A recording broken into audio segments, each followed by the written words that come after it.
everybody, welcome to the Mystery Steamboat channel. If you've subscribed already, a big thumbs up to you. If you're not subscribed, there's a button for subscriptions, there's a bell for notifications when I upload a new video.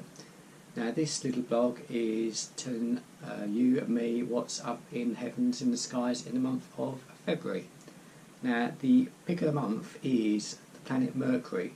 Mercury, as you may or may not know, is the closest planet to the Sun. So never look at the Sun with a telescope, because that's just bad unless you've got a proper solar telescope. But the best time to see Mercury this month is from the latter half of February, so potentially from February the 14th onwards, although it's I think it's going to potentially be the 27th is the best time to see it.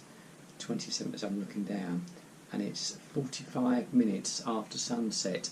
So a little picture is going to pop up on the screen now which is going to tell you roughly where you're looking. I mean, at the end of the day, it's quite easy to find Mercury and Venus because those planets are the inner planets. They are closest to the Sun. So if it's you looking in the evening to see it, if it's an evening planet, then you look to the sunset, and if it's a morning planet, then you just look to where the sun rises, to wherever you are. So yeah, this is basically, as I say, it was just after sunset that we're looking in the west. So it's quite a nice little planet to see, especially through a telescope or binoculars. It sort of looks very moon-like, to be honest. It's got it goes through little stages, little crescents and a full one.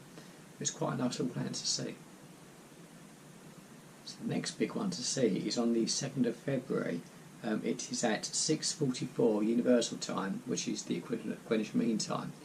And basically what you're doing is you're looking for the moon as the moon rises, because as the moon rises, a little picture is going to pop up just to sort of the top right of the moon.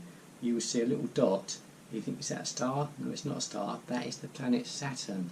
So if you've got binoculars, you've got a good chance of seeing it. If you've got a telescope, you've definitely got a good chance of seeing it. Because Saturn is a lovely planet to look at. You will see rings around Saturn. And depending on your setup, you might see some really good quality rings. But even if you've got a most basic of telescopes, you are going to see some sort of ring thing going around the planet. That's really cool. So it's quite a good time to see it because it's a very easy time to spot it. It's like, where's the moon? There's Saturn. Tick, done. Yes, good one to see. And there's also a number of other things to see in the morning skies of February. Basically, on the 2nd of February, and there's going to be a picture pop up on the screen to sort of tell you roughly when you're looking at again 6:37 Universal Time or 7 AM British Time. You're looking southeast again, and you will potentially see Saturn. You will potentially see Venus as well. So that's two planets you could see in almost the same night, really. I'm just looking down to see the update, because it does say sort of on the morning of the 5th of February. Venus lies quite close, so that's a good time to see it on the 7th, or sorry, the 5th of February, and even the 7th of February is still quite a good time to see it. Then on the 19th of February, Venus and Saturn are at magnitude 2.9. Magnitude is like the brightness of an object in the sky, so it's not a bad brightness level to see.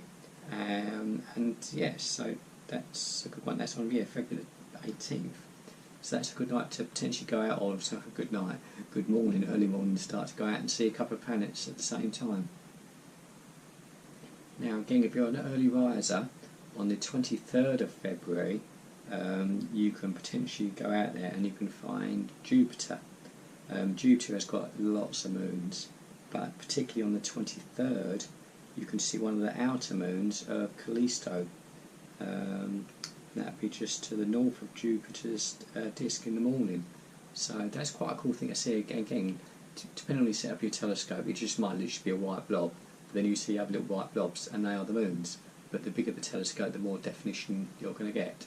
But it's still, even with a small telescope, it's still quite a cool thing to see, because even if you at some point, every morning, or depending on the time, every evening, you can look at Jupiter, you see those moons dance around as they orbit around. So every day you go out and look and it'll be slightly different because the moon is orbited a bit more around Jupiter. So they're quite cool things to see then, quite cool things to see. In fact, going back a little bit to Jupiter, on the 3rd of February, so I've done this a little bit out of order here, but on the 3rd of February, if you go out, again it's well, it's even earlier, that one is at 5:30 Universal Time. It's really well before I get up. But if you go and look for Jupiter, and you will see Ganymede, and Ganymede at that point will be over Jupiter, so you'll see the shadow of the moon Ganymede on Jupiter. So that, again, is quite a cool thing. Just seeing a little black dot across Jupiter. So if you ever see a black dot across Jupiter whenever you're looking, that means it's the shadow of one of the moons. So that's quite a good thing to see as well, a little dot. That's basically it in a nutshell what's going on there in terms of the planets. There's always stuff to see on the moon, at some point I might go a bit more in depth on what you can look at the moon, sort of look at the craters in particular, or the mountain ranges. I may come back to that. But what I'd say is every time you see the moon, just aim your telescope here and just marvel at the landscape of the moon, rather than me telling you, oh, this is this crater, this is this crater. Just enjoy the moon for what it is. But yeah, it's a good month to see some planets this month, so enjoy.